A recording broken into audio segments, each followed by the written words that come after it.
Hello everyone, we hope you're doing well and welcome to this new alumni success story. As usual, we will start with a brief introduction for the ones who do not know us yet.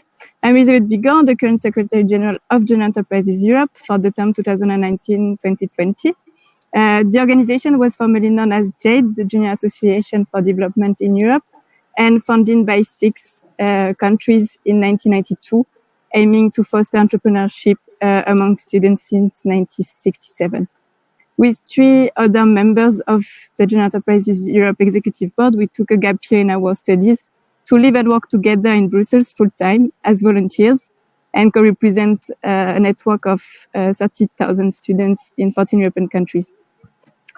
As European Youth NGOs, our mission is to boost the development of this JEU Enterprise network, empowering students capable and committed to generate a relevant impact at 3 different levels: in academia, by complementing education with entrepreneurial approach; in the business world, by delivering high-quality projects and talents to the markets; and in society, by enhancing the next generations of leaders. One of our goals of our network strategy is to enhance the junior entrepreneurs' experience so we can increase our visibility towards the market and acquiring more project opportunities. This is one of the reasons why we decided to launch the success stories some years ago. These alumni are former junior entrepreneurs, and we can easily relate to the experience they went through in the academic world. Also, they inspire us thanks to their meaningful stories, advice, and personal reflection to be just even closer to the business world. We are glad to welcome all of you today in this live session to hear more about our alumni success story. This is a new format we try to implement this year to be more interactive. We hope you will enjoy it. And you will also be able to find a written version of the significant parts we selected in the following days. So do not hesitate to contact us if you need anything regarding alumni to alumni@jeuenterprises.eu. Finally, you can also register to our seasonal newsletter and join our professional community on LinkedIn.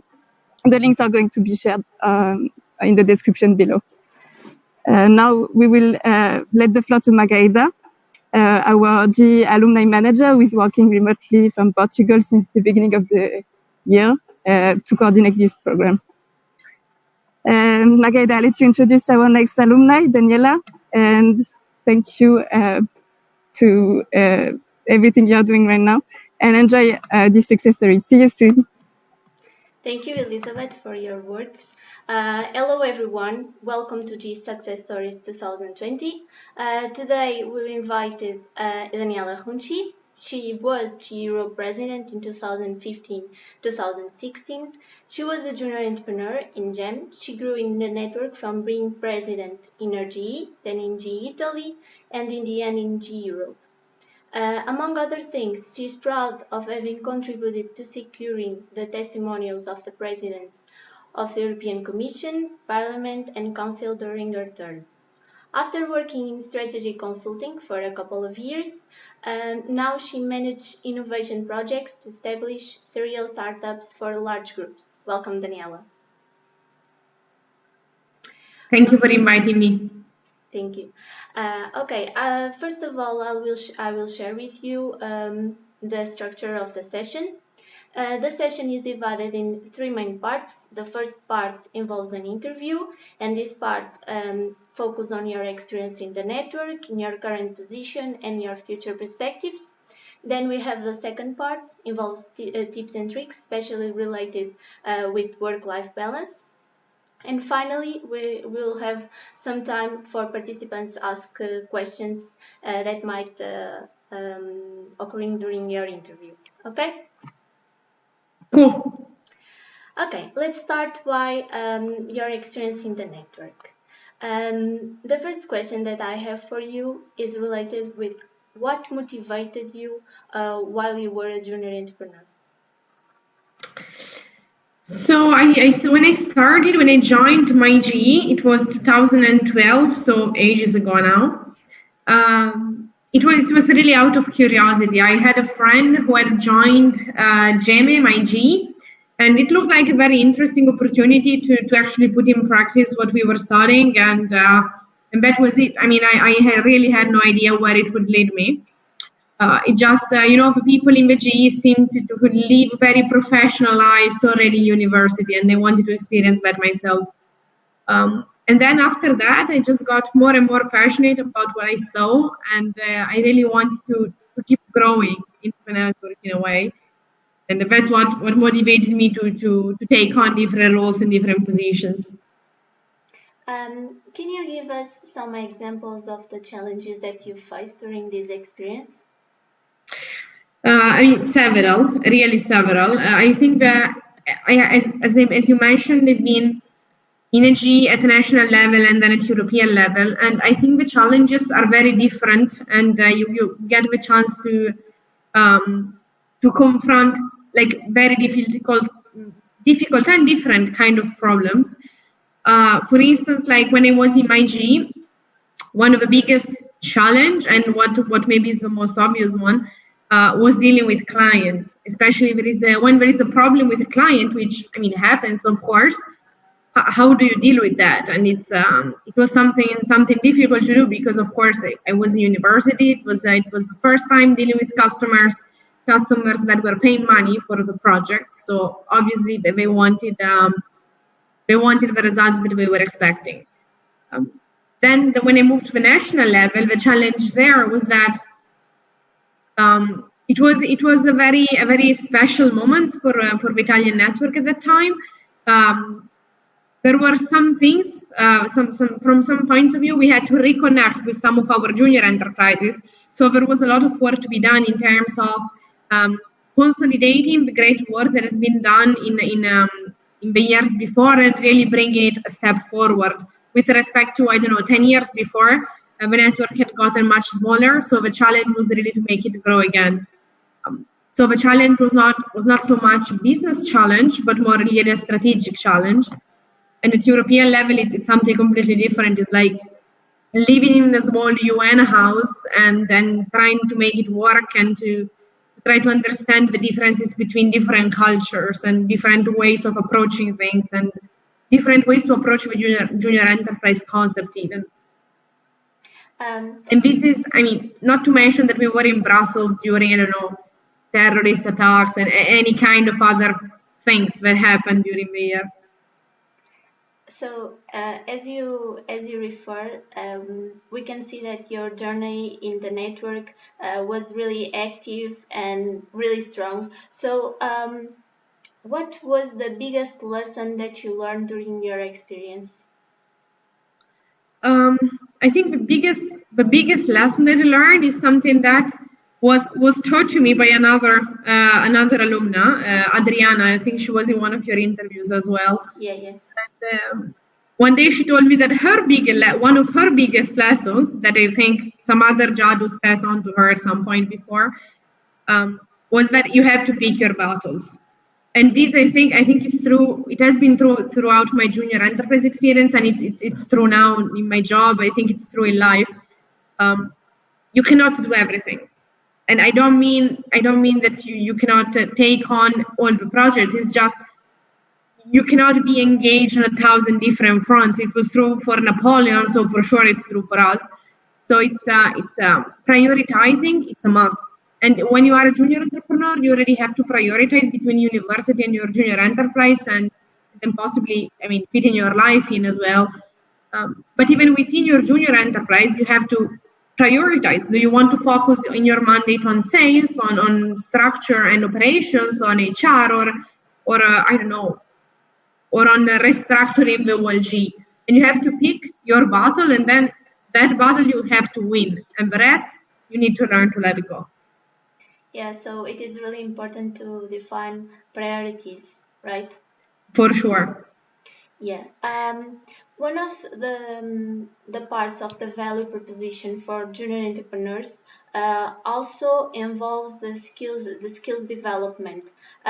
Which skills did you gain thanks to your experience as junior entrepreneur? I think many, actually. I think so I'm going to make some examples. I wouldn't be able to name just one.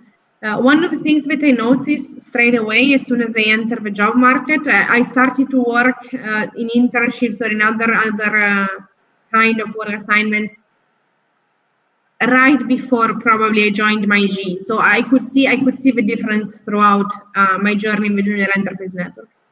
So one definitely of the most valuable things is that you gain not only the hard skills, like how do you do some things, and it's gonna sound trivial, but how do you do a PowerPoint presentation, but also, and which is much more precious, the soft skills. How do you deal with a client? How do you deal with a stakeholder? I mean, a JEE doesn't have shareholders, obviously, but it has an assembly of members and they vote on things. And if you want to make something happen, you have to reach maybe not consensus, but you have to convince a majority or it's not going to happen.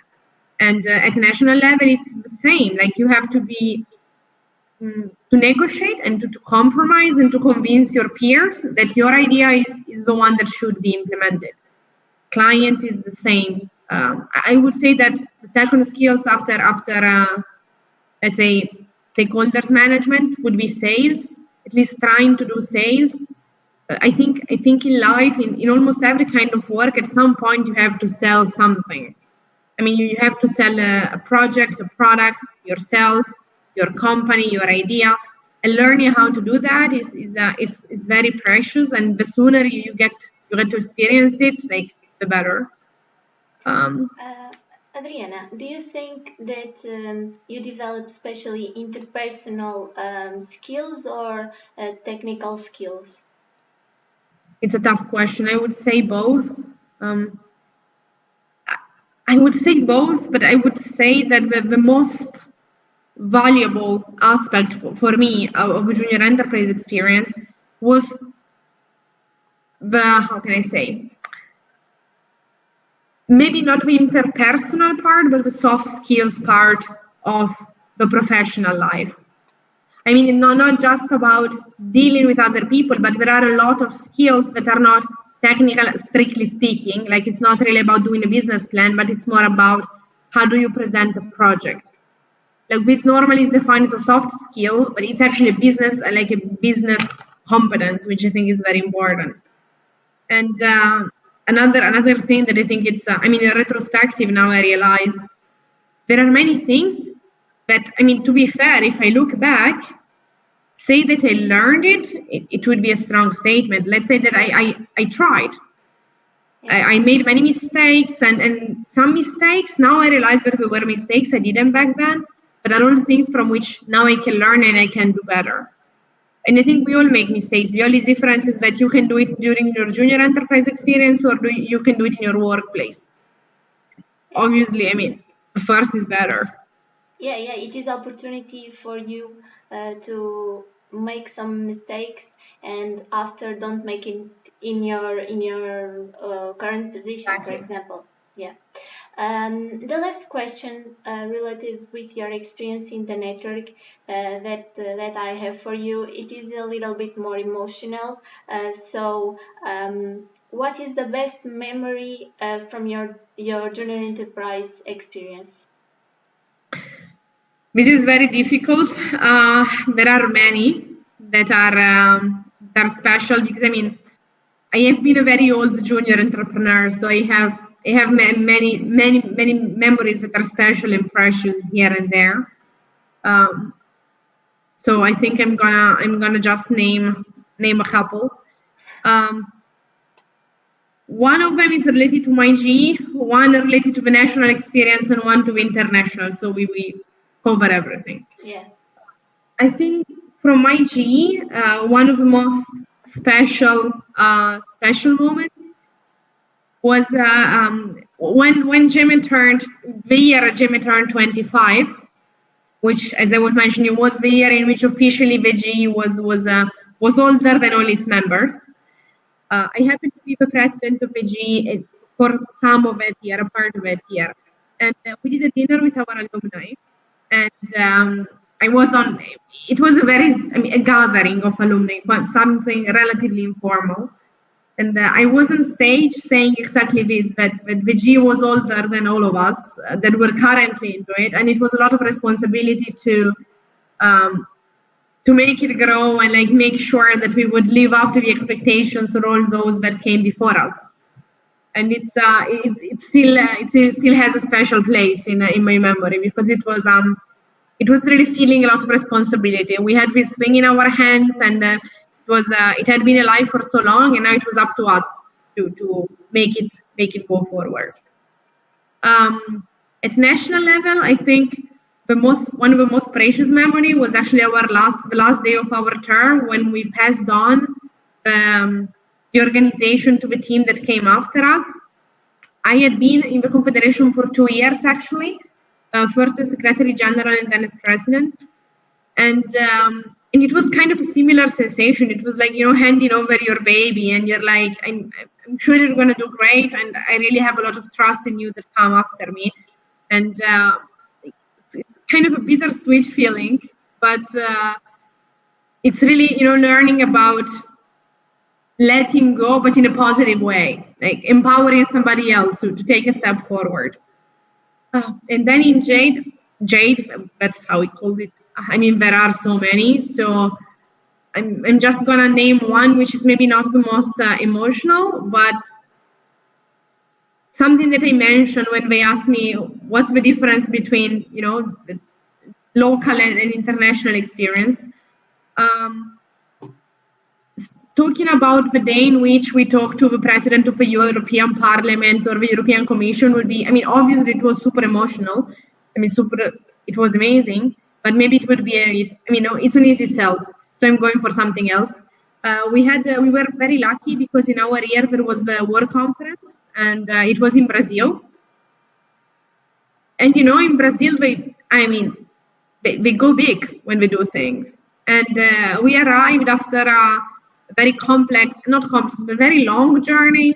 After I don't know how many hours of flight in this amazing island somewhere in Brazil. And we entered the room in which I was supposed to have a small speech as part of a panel. And there were 3,500 chairs. And I think I had never realized until that moment how many 3,300 chairs are. Very many.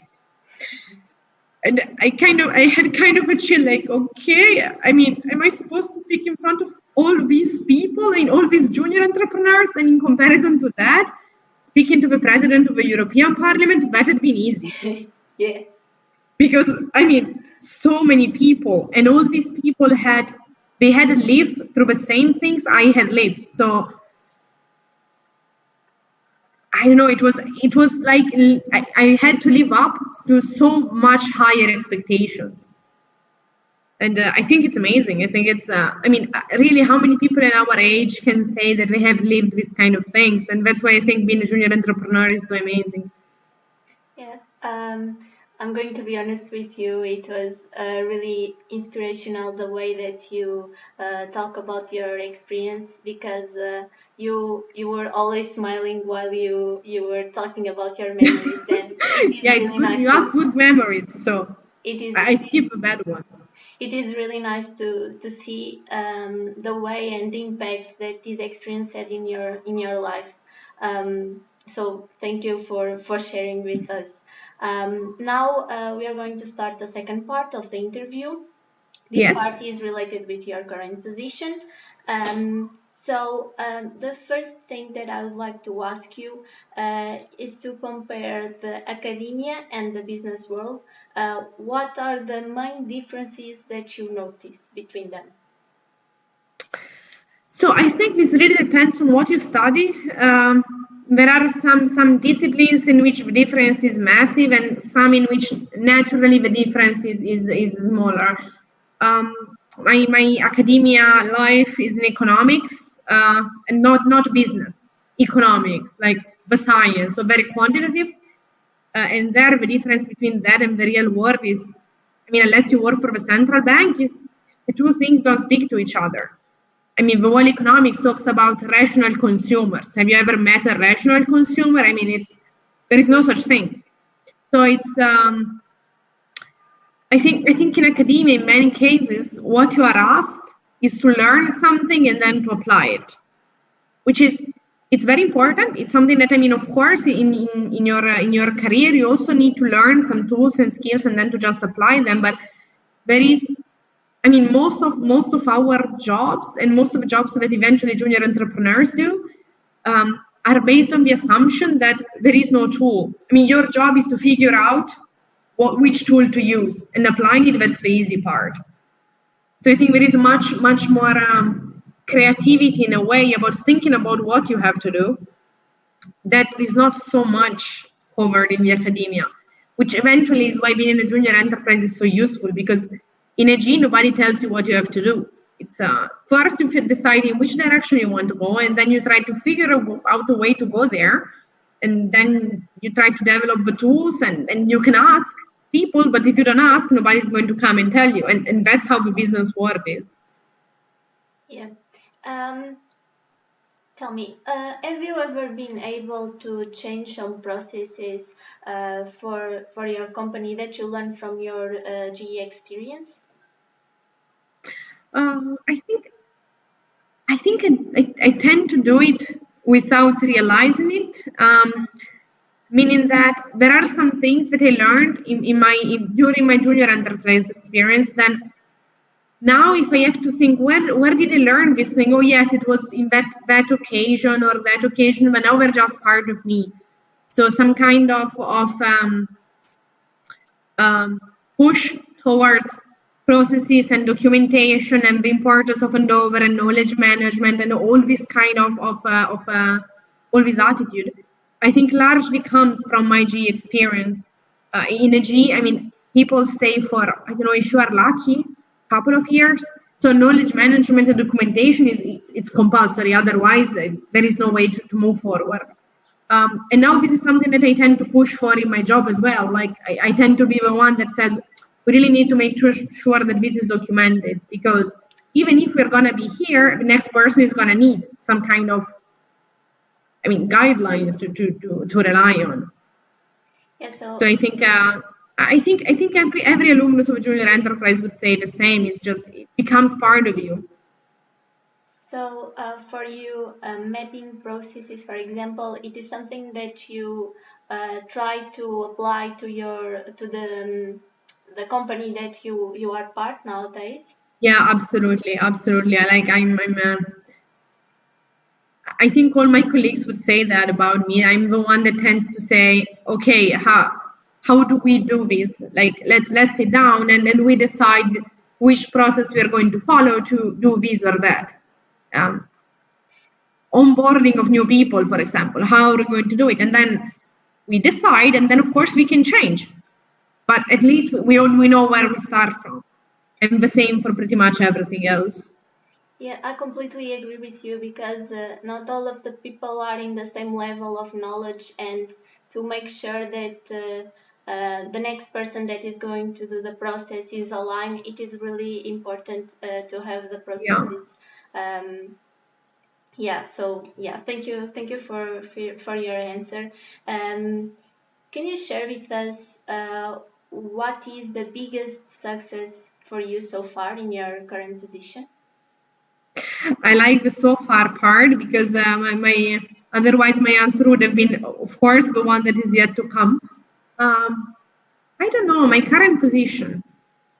That's a challenging question. I'm not sure I'm able to name one specific, one success, but to say, oh, this has been a massive success. It's tough. I don't know. What comes to my mind is some kind of being able to deliver some projects or some results, let's say, earlier than expected. So I changed job slightly less than 2 years ago, and I think in these couple of years, just to make an example, as you mentioned, in my company, we serially create startups. And when I came in this job, I thought this was one of my, let's say, the limits the limits that I should have overcome. Like I think I am, one of my strengths is to execute things, to structure processes and to make them happen.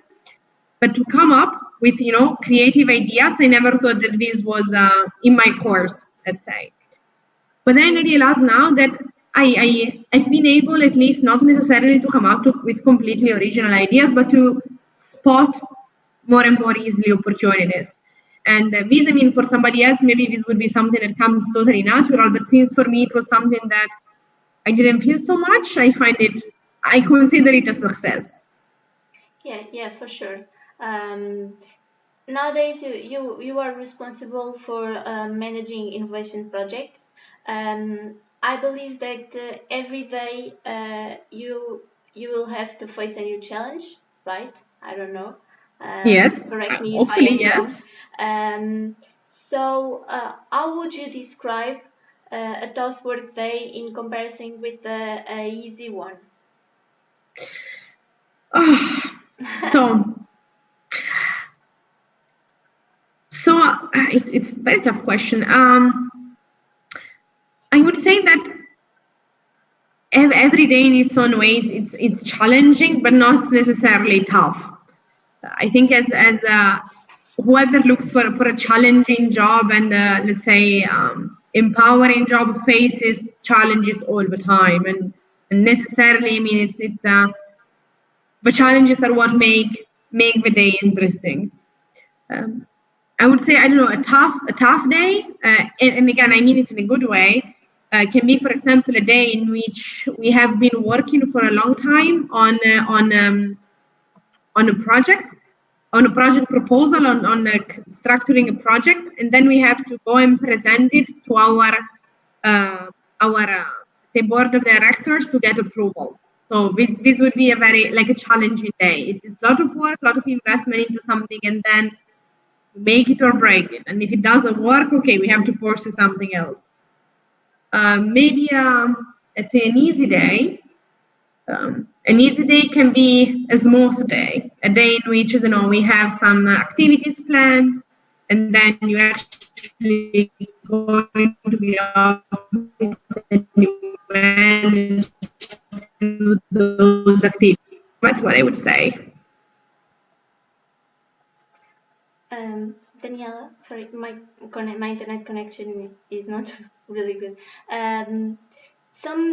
The next thing that I would like to discuss with you is the fact that some junior entrepreneurs will enter in the business world really soon. For example, it is my case, and I'm a little bit afraid of this change. Could you describe your first day or your first week at work? My first day at work. So it's a tough question because I started to work, I don't know, I think ages ago now. I mean, it's probably before, not probably, for sure, before starting university, even if it was something less, maybe less formal or not, like totally unrelated with what I do now, like bartendering. So let's forget that for a moment. I think first day, you feel a bit lost. It's like drinking from a fire hose. I mean, there is so much to learn, and everybody seems to know everything about anything, and you're just there in this completely new place with completely new people, and in most cases in a completely new industry you know nothing about. And I think, at least in my case, I definitely felt a bit overwhelmed, and I felt like the people around me, I mean, not only they had technical skills and this, okay, you can acquire, but they knew the industry so much. How could I ever, I mean, catch up? And then I realized that it's just a matter of taking a deep breath and really prioritizing again the things to learn. There is this very interesting book. I think it's from Harvard Press, which is called The First 90 Days. And it's about, let's say, a handbook for the first 90 days in a new position or in a new job. When you get promoted, you change company or whatever. And their suggestion, and I don't want to spoiler it, but the first chapter is how do you prepare? And it's all about learning and making sure that you can accelerate your learning about the organization. How does the organization work? How does the culture work? How does the industry work? In the most structured way possible, so that you feel in charge of the process and confident, but also the fastest one.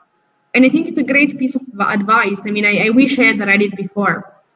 So it's what I would suggest now to whoever is entering into a new position, to just either read the book or make a checklist of what are the key things that you need to learn and start from there.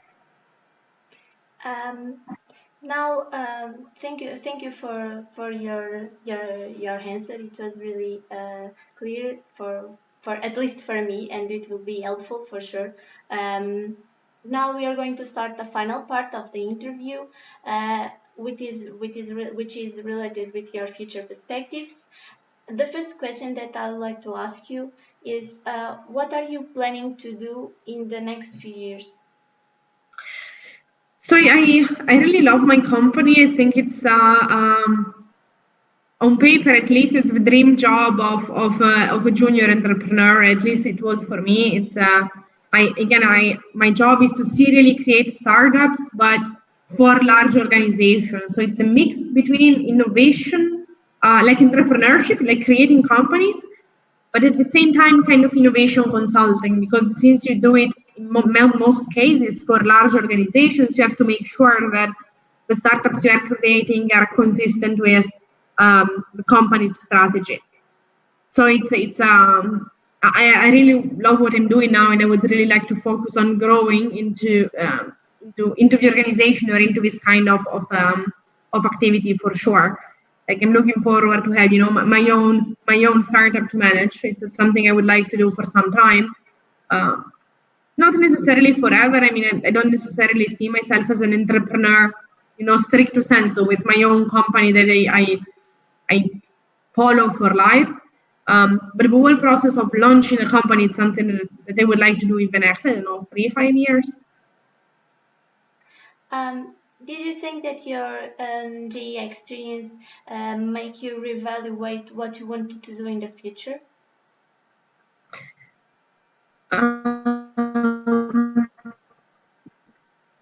I think more than reevaluating it, I had no idea before, and I think I wouldn't have an idea now without my JEE experience. I think my JEE experience shaped my vision of a workplace. It shaped my definition of what is important for me in the workplace. I mean, in general, even before what kind of work I want to do, but what is important for me at work. So it definitely changed my point of view.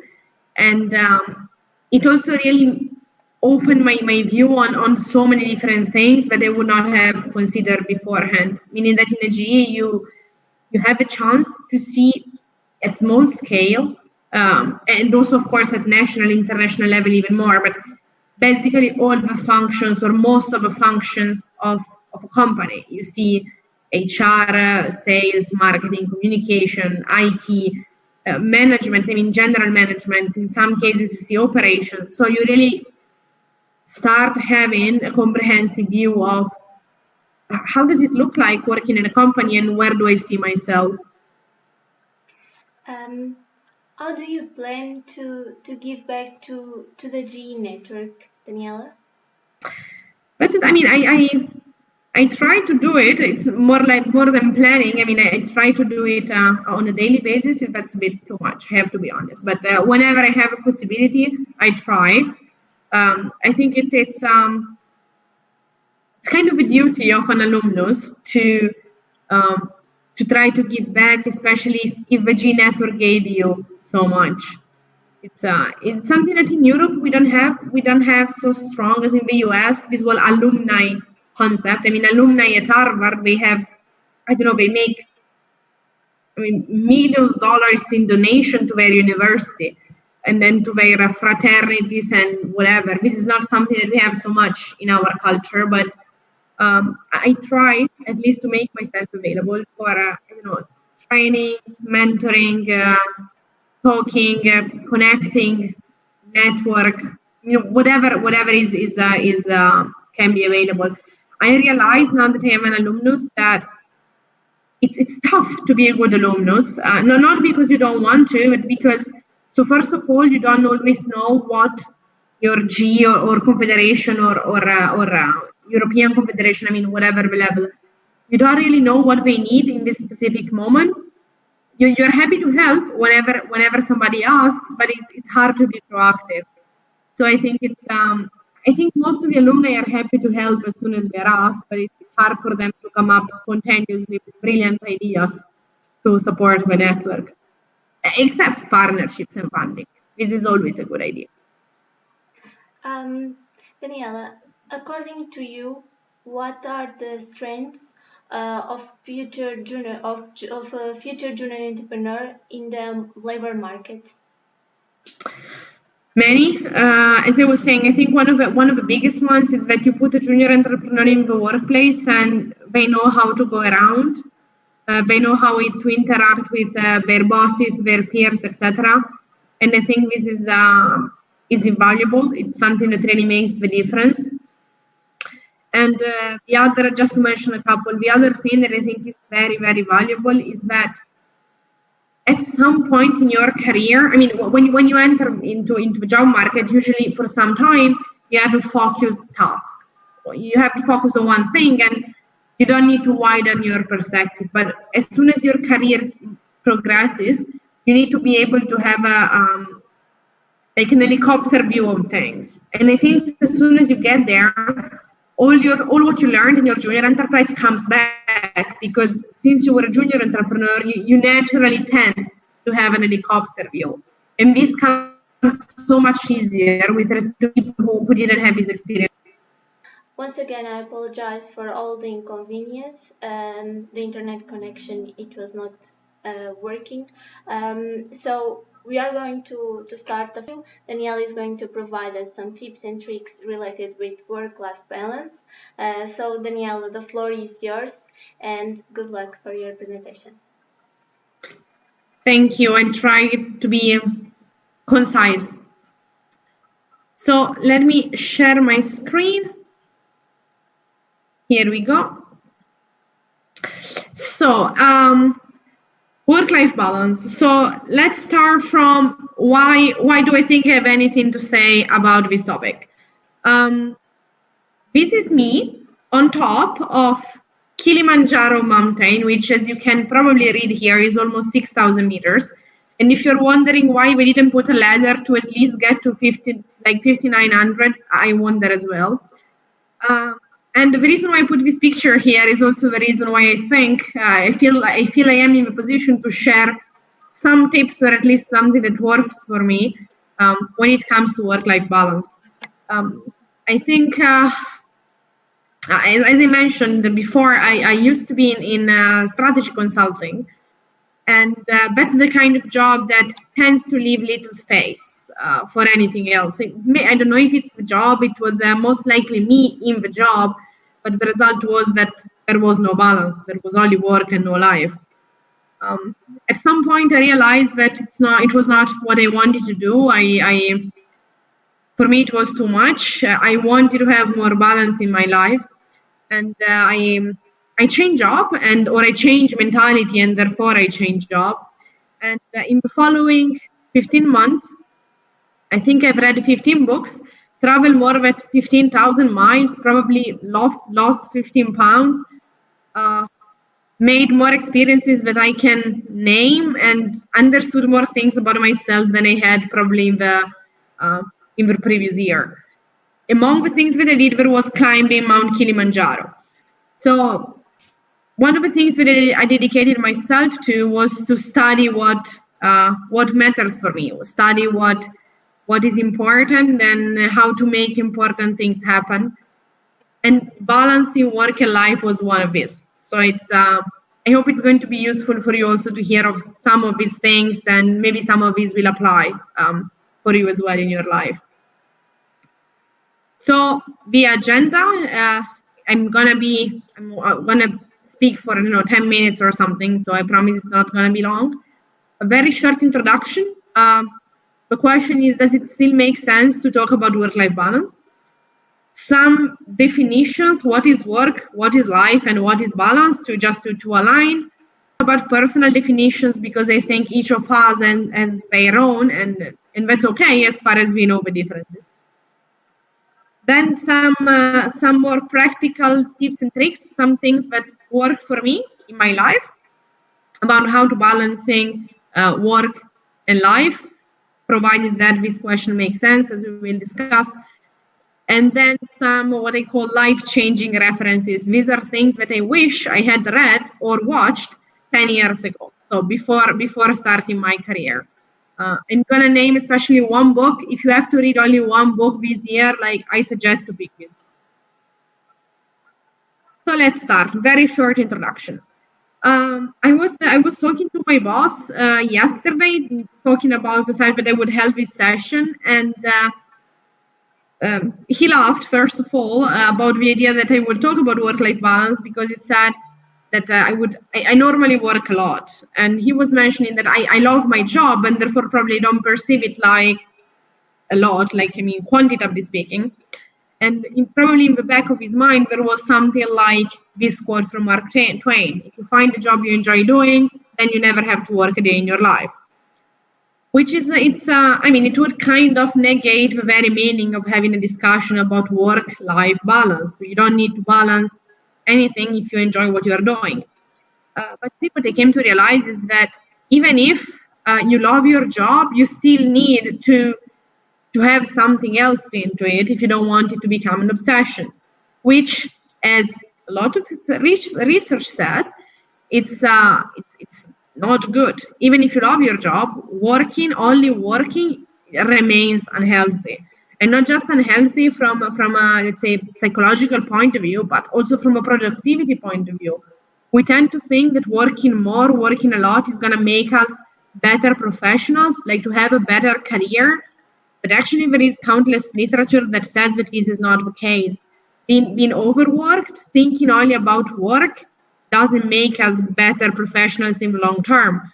And not only because we get overworked and stressed, and we don't give our brain the time to recover and to rest, but also because, especially when you progress in your career, a lot of your growth is going to come from linking the dots, seeing the link between things and people and processes that the others don't do. And the only way to do that is keeping your eyes open and to have in mind different things. But if all you do in your life is only working, no matter how passionate you are about your work, that's the only thing you're going to see. So eventually, at some point, your productivity is going to decline. And not only because you are tired, but really because your perspective becomes narrow at some point. So I do think that it still makes sense to talk about work-life balance, which kind of brings us to the definitions of work. Because, of course, if you're passionate about what you do, you're going to spend a lot of time in contexts or environments that are somewhat related to it. But at the end of the day, this is also kind of fun. So back to what Mark Twain was saying, I do think that partially when you like what you are doing, there is also a lot of your work in a wider sense in your life, in everything else. But in my definition, what I'm going to refer from now onwards, speaking about work, it's really about the time you spend in the office, delivering like a very clear output, which is what I think is important, but you should balance with something else. The point is also that find something you enjoy doing and you will not have to work a day in your life. The underlying hypothesis is that you know what you enjoy doing. And if you are a junior entrepreneur, especially, or if you are at the beginning of your career, chances are you enjoy doing many things. You have many interests. You don't exactly know in which direction you want to lead your career, and you tend to say yes to everything. You embark in a new job and you tend to take on many more responsibilities that are part of your theoretical job description because you're interested into anything. And this is also something that that makes you stand out in front of your colleagues and your bosses, etc., because you show passion and enthusiasm, and this is amazing, of course, and is what makes you a good professional. And it's also what gives you the chance to explore and to find out what you enjoy doing in the end. But you really have to make sure not to overdo it. It's okay to be passionate. It's okay to be willing to explore, but you need to be able to, at some point, set some boundaries to define, okay, this is what I want to do, this is what I enjoy doing, this is what I want to keep doing in my career, and this is what maybe I'm good at, but I want to leave aside for some time. If you don't know what you want to do, if you don't know, the starting point is to follow Jack Ma's advice.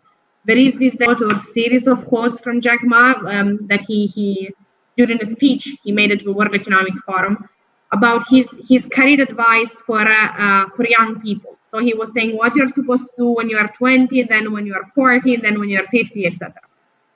And his advice for when you're 20 was from 20 to 30, you get into a company, you find a good mentor, and you learn everything you can learn. And I think this is an incredible piece of advice. I think especially at the beginning of your career, the biggest part of your work is to learn how everything works, to set the foundations for your future career. These are the part of your work life in which really you set the foundation for what you will want to do afterwards, in which you still have the time to make mistakes and to really understand what it is that you want to move forward with.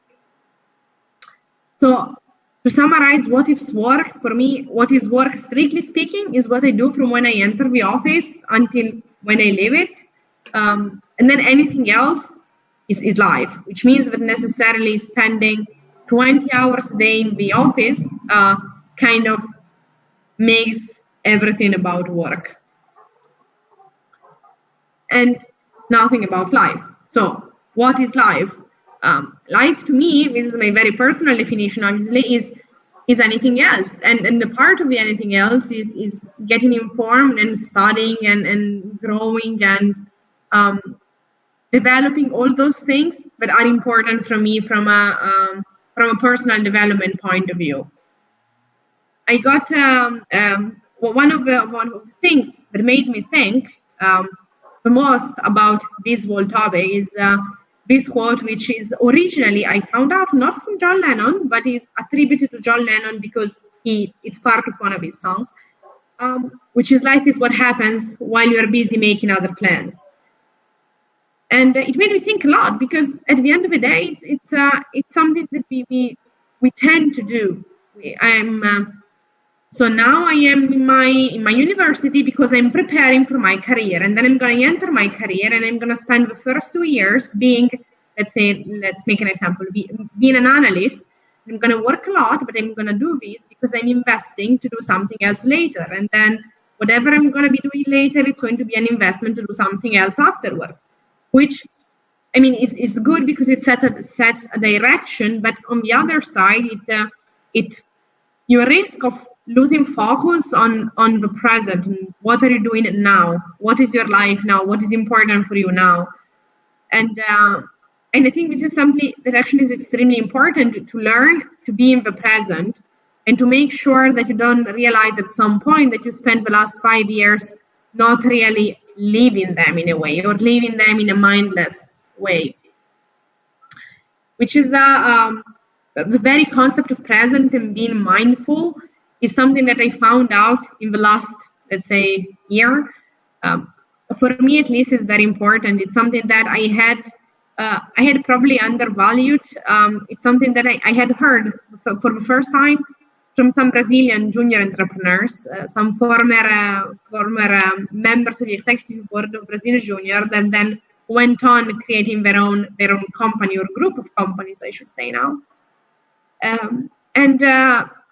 They were so much more mindful than I could be at the time, and I had so much admiration because they were really able to be in the present.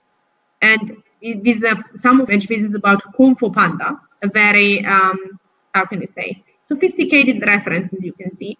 And there is this scene in which the master tries to teach to the panda that the present is the time where you can actually take charge of your life and decide where you want to lead it. And I think this is something that we overlook so many times, especially when we are caught up in work. And when there is, for me at least, this was the case, there have been times in my career in which I was only working and I did not, I let my life pass without realizing it. And at some point I looked back and I asked myself, what have I been doing in the last 6 months? And the answer was, I only worked. And that's totally okay if you do it if you know that you are doing it, but you are realizing it backwards.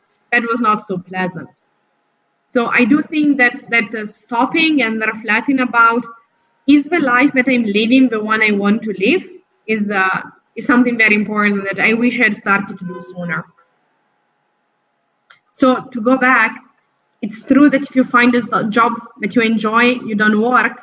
So you can also be working, let's say, all the time and be happy about it as far as you are aware of it, which I think is the key that, let's say, leads to the balance.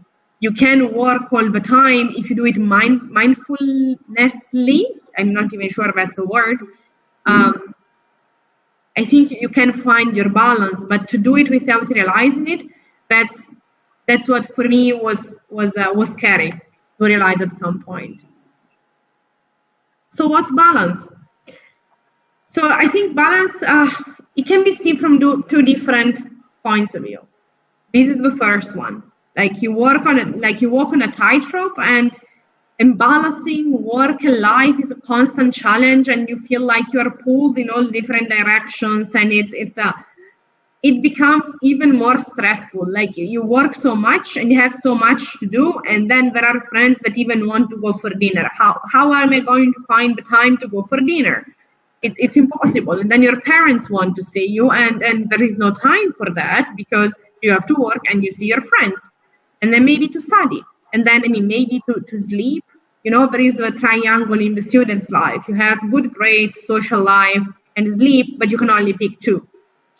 And in the job is the same. Like you have a social life, a great career, or you sleep enough, or you can substitute with anything else. And you often have a sensation to be on a tightrope. You can only pick two. You cannot have a three of them. But I don't think it has to be like that. I think you can find a balance the moment you start actually thinking about what is important for you. Because the moment you think about what's important, you're going to allocate your time, your effort, your mental energy in a way which is consistent with your values. And at that point, it's already balanced. It's naturally balanced. And balance does not mean 50-50. Balance, to me at least, means consistent with my values. When I behave in a way which is consistent to with what's important for me, I don't feel like I'm unbalanced. I think finding balance is more like the different shades of light of a prism. Like I think as individuals, we are not just working human beings, or we are not just social beings. We are not just sons and daughters. We are not just professionals. We are not just friends, not just partners. We are all these different things. Like we are, let's say, all the different colors, not just one. And I think part of finding the balance is finding a way in which you are yourself in the different versions of you, and all of them are consistent and coexist in a way. And it's not like being on a tightrope, but being all the colors. Like, a rainbow is all the colors at the same time, but I'm pretty sure it does not feel unbalanced. And that's what I think it's, for me at least, realizing that it was something like very powerful. It was a very powerful change. So this, to me, when I heard about it the first time, I was like, yeah, that's all very nice. What do I do? Because in theory, it's very beautiful. In practice, I have a lot of stuff to do at work. This occupies almost all of my time. I think about my work even when I'm home. So in the end, I work all the time. Like it's on my mind all the time, at least. I feel like I don't have the time to do anything else, even if I do have it at the end of the day. Like, even if you finish working at, 8, 9, you probably still have the time for a phone call, or for seeing a friend, or for seeing a friend, at lunch, breakfast. But I didn't feel like I had the mental space for that. So what do I do? So I try to put here some things that work for me. I think it's very personal. Each person has their own answers. I'm just going to share what worked for me, and I mean, I hope it's going to be useful. So I will start with a quote. Is a member where I read it? So I'm sorry that I tried to look for it, but I couldn't find it out. I think it's in one of the references I'm going to quote at the end. I don't know which one anymore. So I at some point, as I mentioned, I realized that I was not living the life I wanted to lead, so it needed to change. And I started reading some things about, at first about productivity. I thought my problem was I'm not productive enough. If I squeeze more work into the same time, or like the same amount of work into fewer hours, I'm going to have more time to do other things. It sounded like a brilliant idea. Except as soon as I started doing that, more work appeared. So in the end, there was no end. But while trying to understand how to be more productive, I fell upon this sentence: as we create each day, so we craft our life. And I realized that, I mean, it's kind of the same John Lennon was saying, like, life is what happens, busy doing other things. So each day becomes your life in the end. So what you do each day is important, which is a concept very similar in a less maybe way to what this movie is about. Some of you will recognize it. It's not a very recent one. He's just not that into you. So in the movie, there is, no spoiler, I promise, this girl who is looking for love all the time. I don't remember now exactly the plot. And she basically becomes a stalker of whoever guy she dates for like once or twice. And the guy never calls back. And she's like, she makes up every sort of excuse about why he's not calling back. And at some point, a friend of her just tells her, if he doesn't call, he's not into you. It's that simple. And I think in balancing work and life, in balancing the different things, in building our days is the same. If we don't dedicate time to something, it means that we are not giving it importance. It's that simple. If at some point you realize that for, for 3 months, you didn't find the time to, I'm going to be extreme, call your grandmother, then that thing for you is not important. And everything else is an excuse. And for me, it was a terrible realization, because the reason why I know this is because at some time I realized that this is what I was doing. I was neglecting things that I kept saying were important for me, but then I wasn't putting time into that. I was saying my family is important, but I was not dedicating enough time to my family. I was saying my friends are important, but I didn't take the time to go for dinner or just drop a call. I mean, ask, how are you doing? And this made me realize that this for me was the definition of imbalance. And that if I wanted to have a life that would mirror what I was saying, what was important for me, then something had to change. Because if I was not putting time into that, I was just not that into this thing that I was claiming was important for me. So my first, let's say, tip would be to be mindful, which I mean is something that sounds very nice, but I think can also be very practical. For me, the first thing to be mindful was to just sit down for 2 weeks and write down how I was allocating my time. Literally, like from when I wake up at whatever time in the morning to when I go to bed, what do I do? And hour by hour, from 7 to 8, I have breakfast and get ready. Then from 8 to 9, I commute, and then I work from 9 to 9, and then I go to bed and I eat and watch a movie, or contrary-wise, go home, eat and watch a movie. And after doing this for a couple of weeks, I realized that there was no space for anything. There was just work. But seeing it, like actually having it in front of me, that this was everything that I was doing, was very powerful. Because it really made me realize what the situation was. That the way in which I was creating each day would craft a life which would only be work. And this is not what I wanted for me. Some other very inspiring thing that at some point somebody told me was that some point in your career, you have to decide if you want to live to work or work to live. Because, I mean, of course, unless you're very lucky, at some point you need to gain money to put food on the table. So let's assume that we all have to work, okay? But is this what is going to give meaning to your life?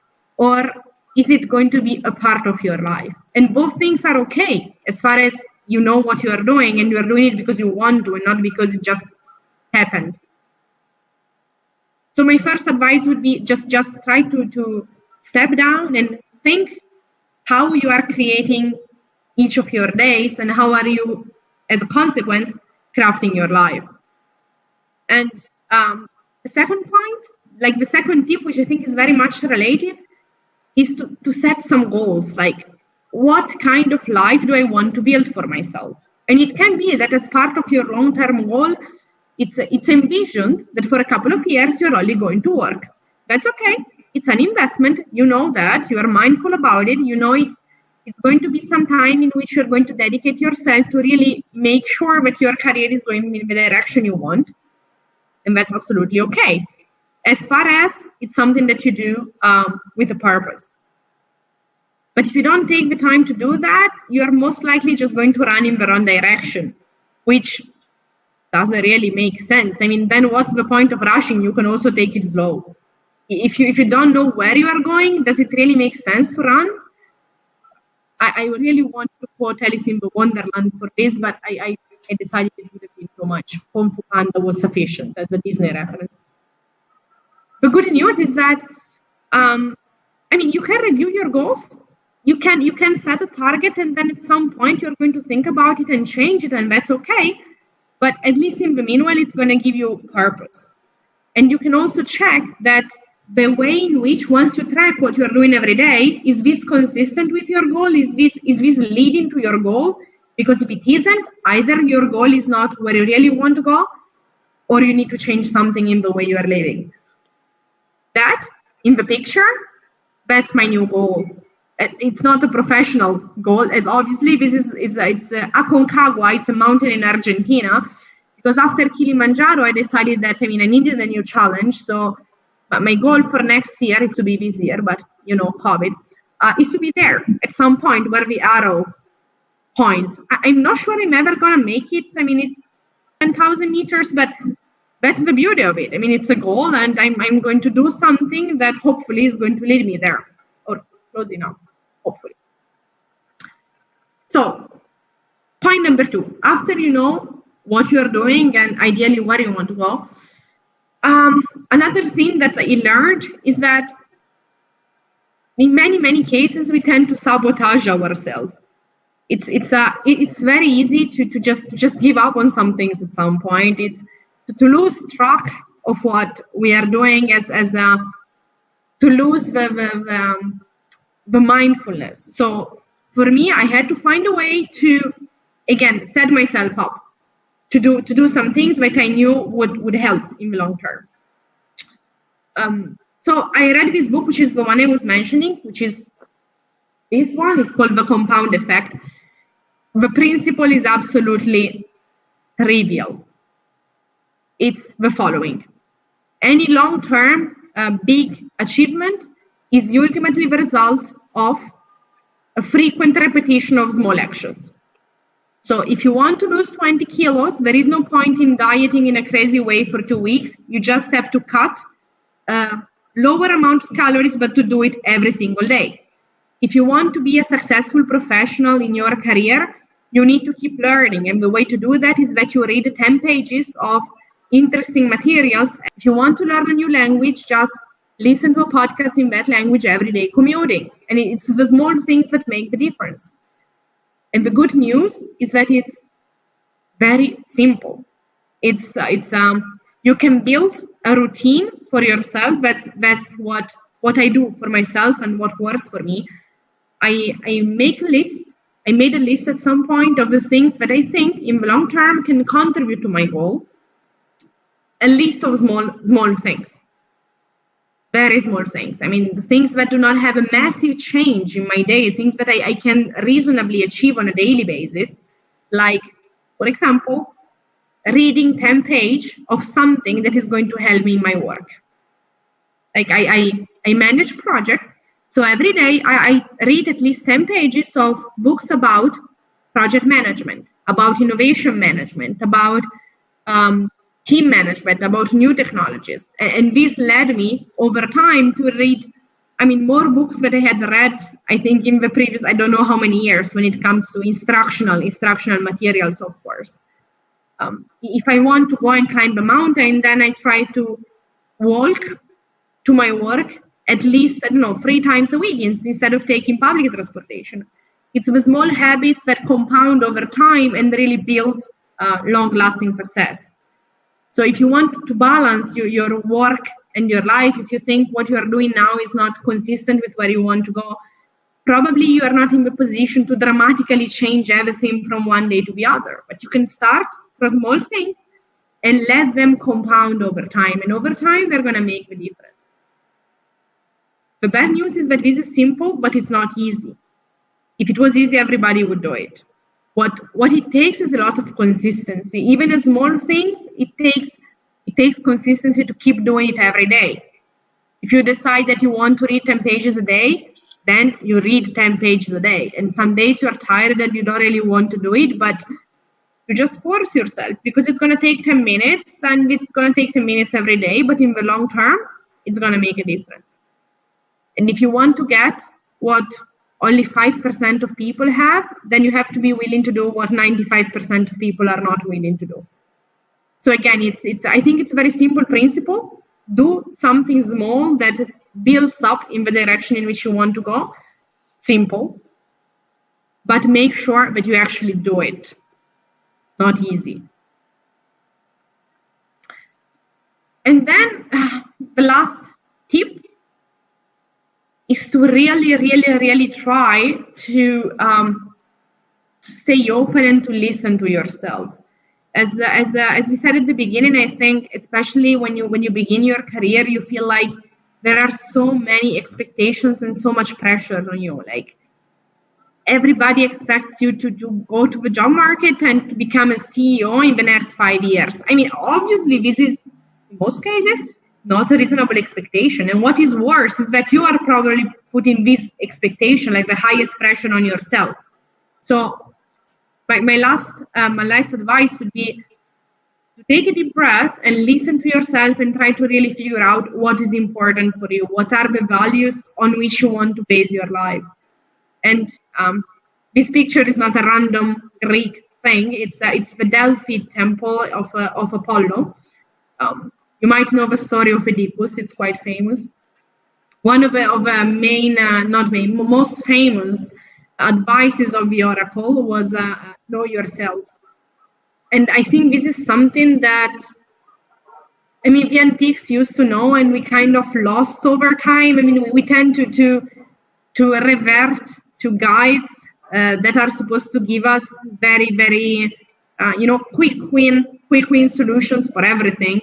But at the end of the day, I think there is no quick win. You really have to try to understand what is important for you and then start from there. And based on what is important for you, you are going to find out how to balance, again, work, life, and everything else. The balance comes from consistency, in my opinion, with what is important. There is no general recipe for balance. Balance is what resonates with how you see the world. And how you see the world change, and that's okay. I have for myself, first of all, a table like this of things that I do every day, and then I track every single day. Did I do this? Did I do that? And I set targets. I want to exercise at least 6 times a week. So each time I exercise, I mark on my nice calendar that I exercise. And at the end of the week, I check, are there at least 6 crosses? Yes, very good. No, I have to do better next week. I know I want to read at least 10 pages of instructional books per week. So I mark it every time I read 10 pages. And then at the end of the week, I check.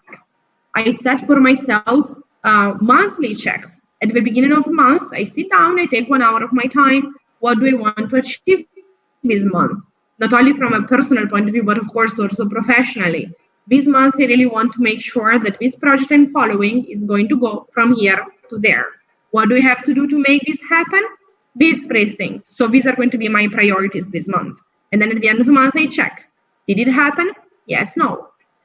And then I do the same at the end of the quarter. What were the priorities for this quarter? This, did it happen? Yes, no. What might need to change? And then at the end of the year, which books did I read this year? What was the most important insight from each of them? What is something that I would like to develop the next year? What is the skill I want to invest in? So this year, as I was mentioning, I'm studying innovation theory, innovation strategy, and project management in general. Next year, maybe it's going to be something else. But setting these milestones, these review points, really helps me in being mindful about the direction in which I'm going. And also to check, to make sure that I force myself to check whether the life I'm living, like the way in which I'm building each day, is actually crafting the life that I want to live today and also tomorrow. So I realize that these might be general points, but I do think that for me, they really made the difference. Which brings us to 6 things that I would recommend reading or watching. These are 6 things that, as the title says, I wish I had read or watched 10 years ago. Some are books, some are articles, some are let's say, more food for thought. So they are maybe not in order of importance, except the first one. So I'm going to start from there. As I was mentioning, if you have to read one book this year about changing your life, or maybe not changing it, you don't want to change it, but setting yourself up for reaching whatever goal you want to reach, this is the book I would suggest. As I said, the principle is absolutely trivial. Like it's so obvious, but the first time I read the back of the book, I was like, really 200 pages on this? You say it in a sentence. Yes, but it's written in a way that for me was really a game changer. Point number 2, the 5 a.m. club. Now, the main principle here also stays in a sentence. If we assume that the way to reach whatever goal you have is to build healthy habits that over time compound to bring you closer to your goal, routine in which you fit these habits. Because if you don't put your habits into a routine, they will never become habits. The 5 a.m. Club is a book that basically says your routine, where you pack all the habits that you want to build, should be from 5 a.m. to 6 a.m. Now, I do realize this is a bit extreme for many people. There are early birds and night owls, and that's totally okay. But I think it's especially interesting because it really gives you a perspective about how you can structure your routine. The main concept of the book is that the author suggests to organize the beginning of your day in this way. The first hour of your day, the first 20 minutes you exercise, you wake up your body. You, run, stretch, whatever works for you, do yoga. The second 20 minutes, you think, you meditate, you try to be mindful. This can mean meditation really that works for you. It can be journaling, it can be logging what you're grateful for, what your fears are, whatever makes you be more mindful about your day and your life. And the last 20 minutes, you feed your brain. This means you read or watch or listen to some things that makes you richer. It can be you read a biography or somebody you admire. It can be you listen to a podcast, you read something instructional. Again, whatever works for you. And this is what you do in the first hour of your day. And this is what is going to give your day a totally different feeling. Not only because you start your day already feeling accomplished, but because you feed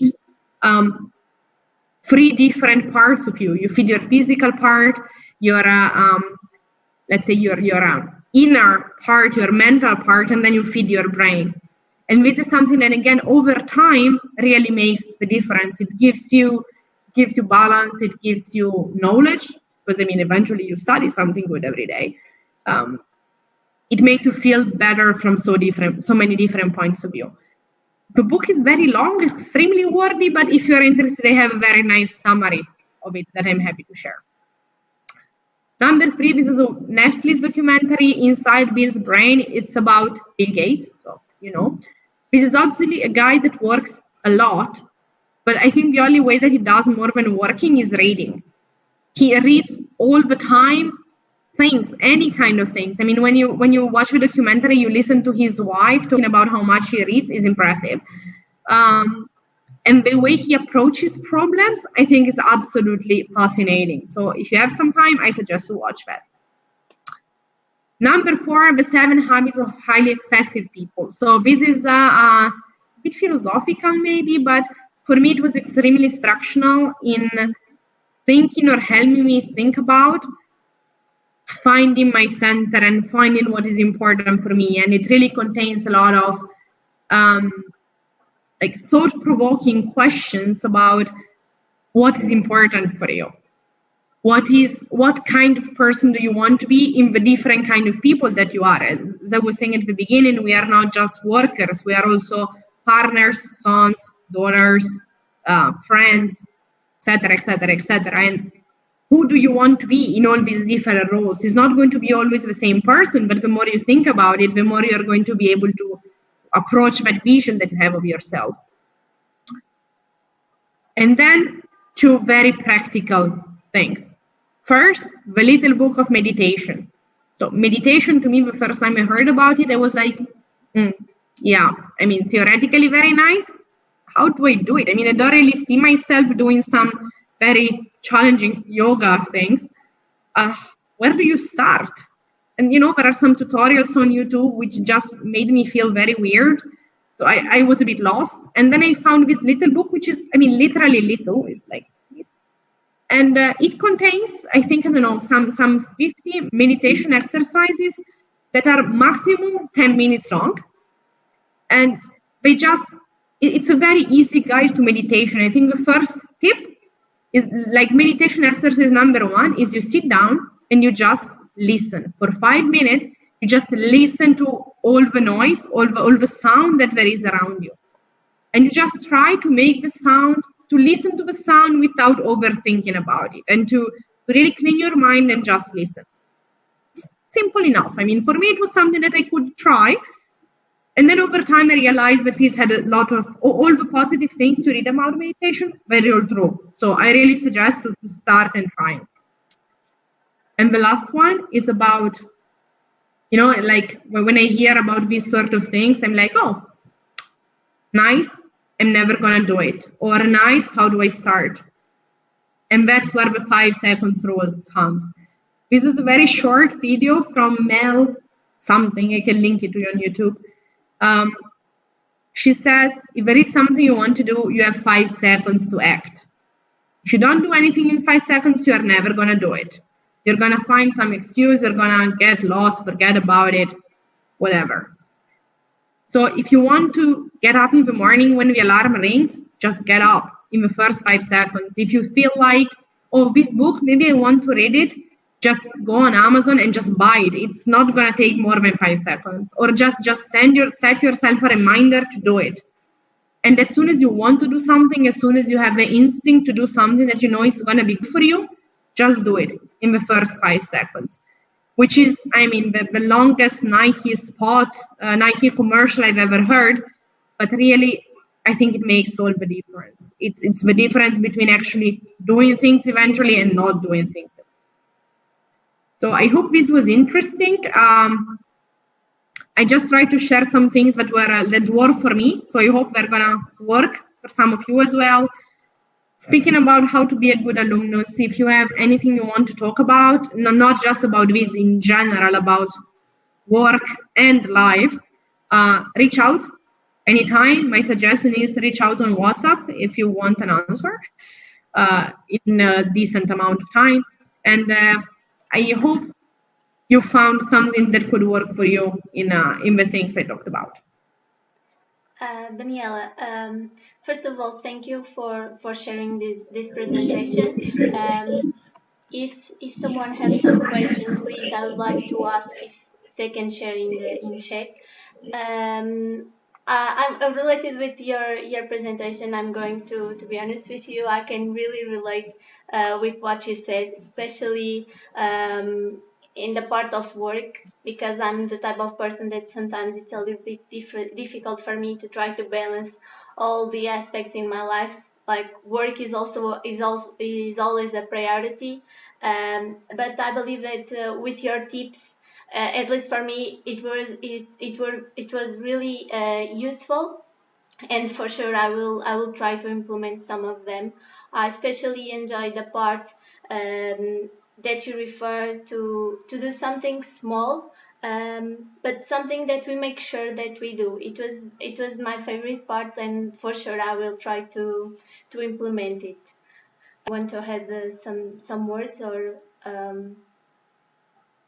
we can also wait a little bit just to make sure if someone wants to ask you something. Absolutely, yeah. It's as you said. I mean, for me, this I think was one of the most powerful things that really changed the way I approach what I do.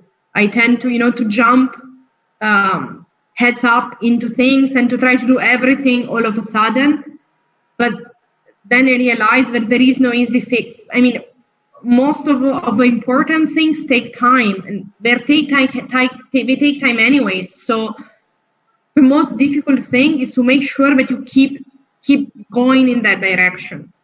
I think most of the reason why people don't get what they want is because they get lost along the way. Like they start very well, they start doing the right thing, and then since it takes a long time, you just start doing something else, and then that's why a small but consistent habit I think is very powerful. Yeah, for sure, and especially the part about knowing yourself, because some people, at least I can relate with that. Sometimes we are not completely sure that we are working too much, and yeah, I think it is really important to know yourself, and especially to know your own limits. Thank you so much. Bye.